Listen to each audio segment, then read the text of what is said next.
What is it that gives your life a sense of meaning and purpose? Because once you find that, it puts you in your power place. See, if you know what your life work is, I encourage you to start working on it. If you can't do it all at one time, do just a little bit of it.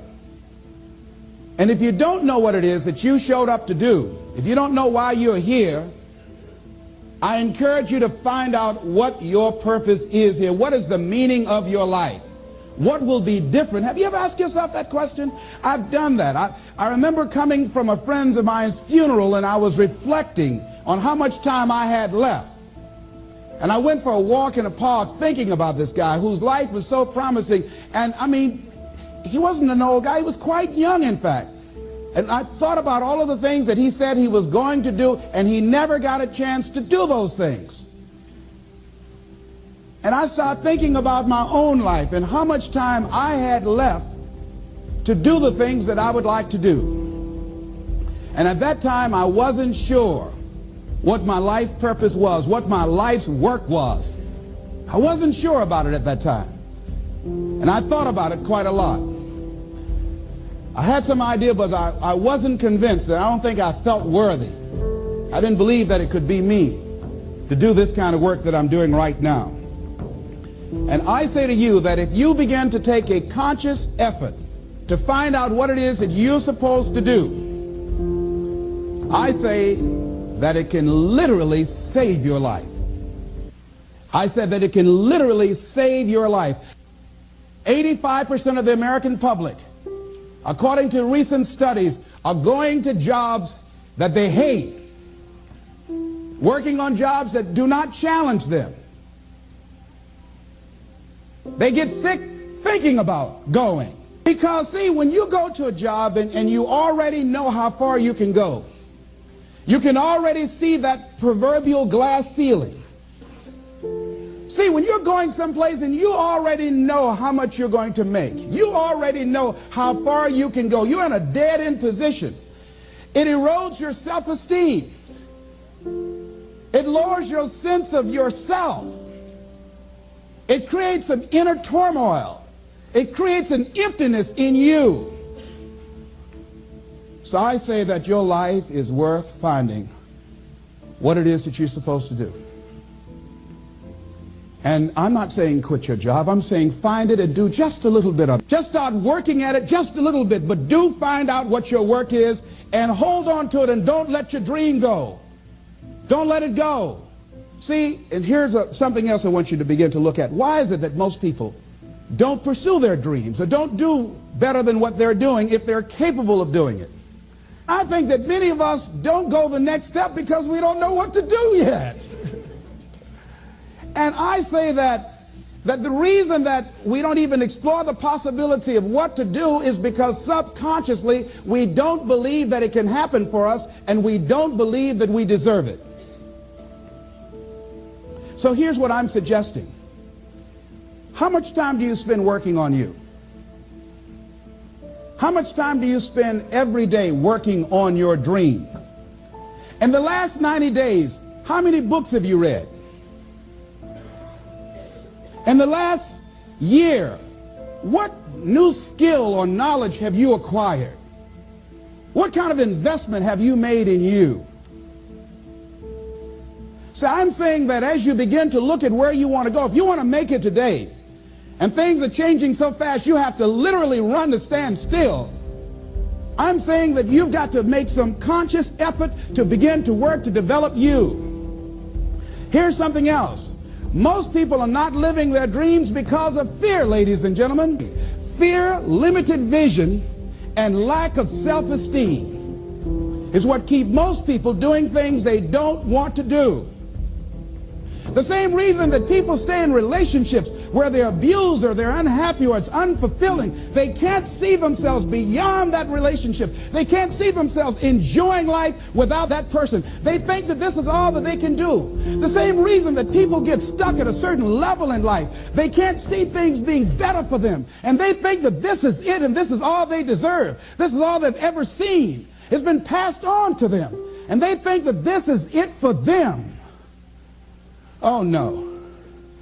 I was looking what Dr. Blanton Smiley Blanton, who is a colleague of Dr. Norman Vincent Peale, what he said about fear. He said, fear is the most subtle and destructive of all human diseases.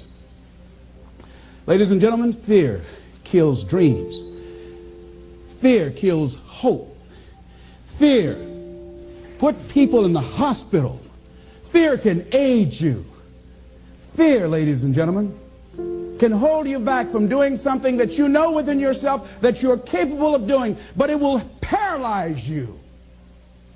And it seemed like you're in a hypnotic spell. And I ask you a question, what is the benefit?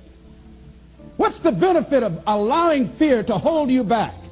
What's the benefit of giving up on yourself, of not stepping out on life and taking life on? What is the benefit for you? What's the plus in that? It's one of the things I had to ask myself. So I didn't want to make any mistakes. I wanted everybody to like me. I wanted to be perfect the first time I did something. It's not going to happen. You're going to make some mistakes. You're going to hurt some folks' feelings. You're going to create some enemies whenever you decide that you want to begin to take life on. You've got to ask yourself, how long am I going to allow this to hold me back? I like what Zig Ziglar says. He said, fear is false evidence appearing real. That is an illusion that we create in our mind. It is a state of mind that can be changed. So let's look at how we can begin to take some steps to restructure that fear, to begin to expand our visions of ourselves, to begin to increase our self-esteem. Webster said that self-esteem means confidence and satisfaction in oneself. Look at your life right now. Whatever you've done up to this point in time, your life is working. Whatever you have produced, it came out of you as a result of the kind of person that you have become. It's a result of your choices. It's a result of your consciousness. Now you have to ask yourself, are you satisfied with what you have produced? Is this what you want? Would you like for things to be better than this?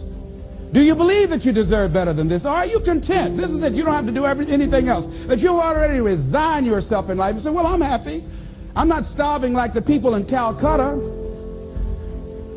Are you allowing yourself to get off the hook like that? Or do you believe somewhere in the back of your mind or in your heart that there's some other great work for you to do? There's something else that life has for you. And that's why you're here. How do we handle this fear factor? How do we increase our self-esteem? You have to begin to fortify yourself. How do we do that? I believe that you have to begin to consciously monitor your inner conversation and start talking to yourself. Start building yourself up. Sometimes the only good things you will hear about you are the things that you say to you. So I'm saying learn to be your own booster. Start building yourself up. Start encouraging yourself. Start saying, I can do this. I can make this happen. When I started thinking about becoming a speaker, I said, yes, I can do this.